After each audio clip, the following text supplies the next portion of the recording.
this another example of Conor doing everything he can to not fight. Wow. Wow. I would normally accuse a person asking that of being a dick. Conor McGregor's first missed test occurred on June 13th. He is facing no disciplinary action as of the first whereabouts violation, which happened on June 13th. There's no disciplinary action for that. It's a strike. It gets noted. The world won't even find out about it. You could get another strike. It gets noted. There's no disciplinary action. The world would never even find out about it. So I don't think that we have a conspiracy. I don't think that we've got something tied in. As far as the booking of the White House event, I realize that that's nothing more than conversation. I get it. But it makes me wonder, who knew? Who knew that Conor had this coming? Once there's 3 hits, there isn't a defense to that. You will have a hearing and you could raise your excuse, your reason. But in the history of drug testing, there's never been somebody that's attempted to defend that, that's attempted to come in and say, I was there. They didn't knock loud enough, right? Like something like that has never happened. I was there. I did give the test. I can't believe they forgot that this happened. They must have lost my sample. I'm just sharing for you. Silly as it might sound, somebody could do it. Nobody ever has.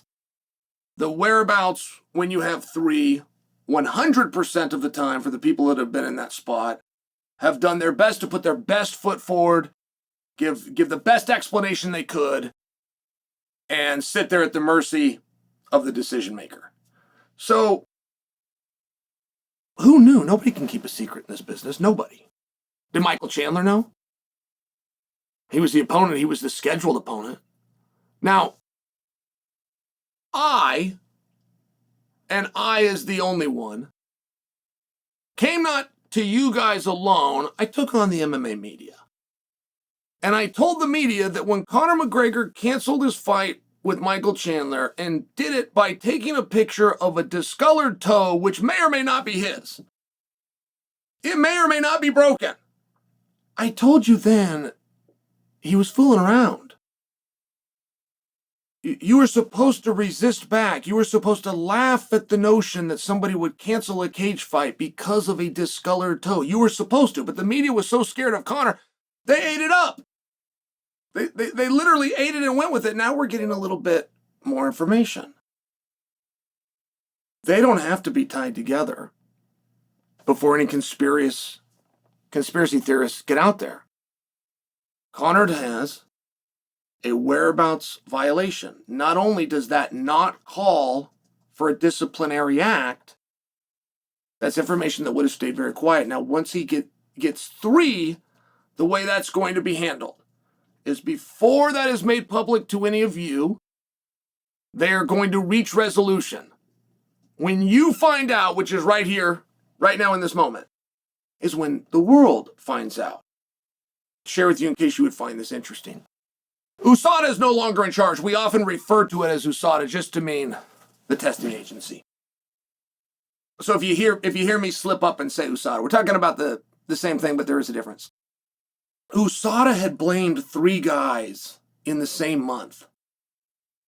I believe it was one of the Nogueiras. I know it was Junior Dos Santos, and I believe it was Josh Barnett. In the same month, they had blamed all 3. Now, all 3 get to have a hearing. They get to bring their story forward. They get to bring their science and their facts forward. USADA cleared all 3 of them. They never should have been accused. And in the case of Junior Dos Santos specifically, he had lost sponsors that he never got back. Like, that's a headline that you simply can't undo. And USADA realized it in this moment. And they go, we're wrong. And moving forward, we're going to let the other side know We're going to reach a full resolution. We're going to look at the facts. We're going to hear what they have to say. We are going to conclude this before we take it to the public. And this is the part where I must tell you I am stuck. The conversation of Conor and being booked and next year and White House would not have been a conversation that had started and got off the ground and maintained headlines if this information was known. So I think ultimately I'm giving credit to the agency that they must have actually kept a secret. And I can just tell you, nobody can do that. Nobody wants a reason to reach out to the second floor of the UFC more and have something to tell them. It appears that nobody did. It appears that they actually did this one. I'm getting some news here, guys. Is this another example of Conor doing everything he can to not fight? Wow. I would normally accuse a person asking that of being a dick.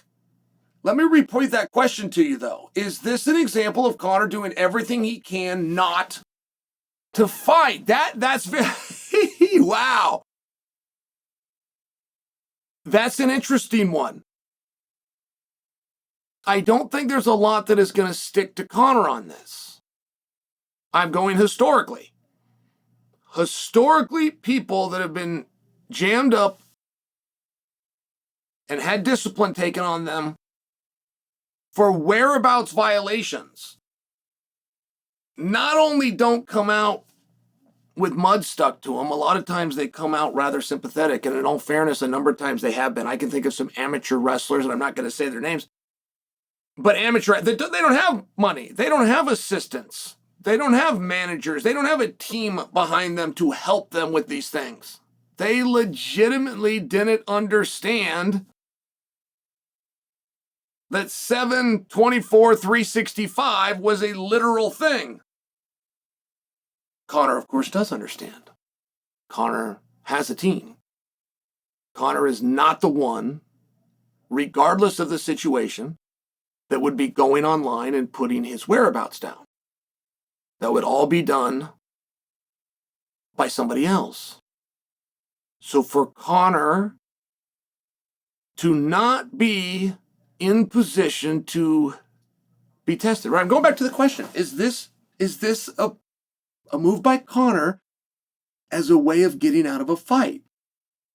I would certainly lean on the side of no, but if you want to have a conversation, you don't have a ton of other options, right? There's not a ton of options for a guy with an entire team who's been involved in this process from its literal inception. There's not a lot of options as to why his whereabouts would not have been accurate. The options would involve not wanting to be tested. Now, why would you not want to be tested? I know what your obvious thought is.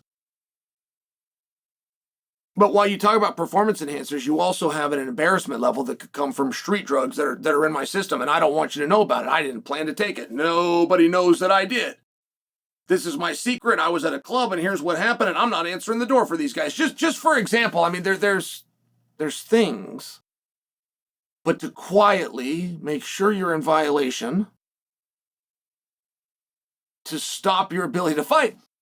Look, that might sound silly. That makes one hell of a lot more sense than a guy posting a picture of a pinky toe that's got a little discolorization. I mean, not for nothing. This is a peculiar spot. It really is.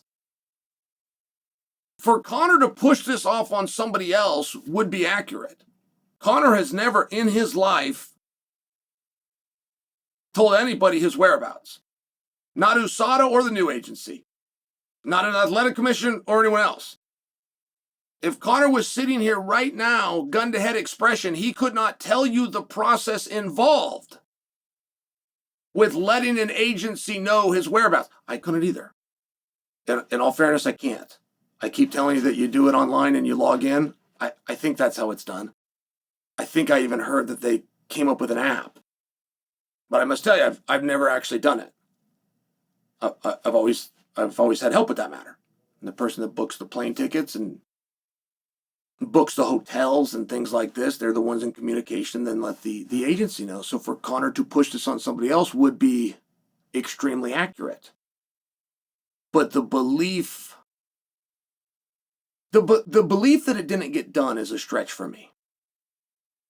The belief that the member of the team whose job it was to upload this and make sure that the testing agents had accurate information, that is a big stretch for me to believe that failed to get done. I believe it did get done. I believe Conor was likely where they went. I believe he was likely on the other side of the door. I believe he willfully didn't answer that door. I don't have evidence of any of that. But if somebody's asking me the question, is this an elaborate way to avoid a fight? While I lean towards no, there's only a few possibilities. And not being where you told them you were, that could happen to a person of Conor's level once in a lifetime. He's being accused of it happening 3 times in a 12-month period, one of them back-to-back days. You tell me. What do you make of it?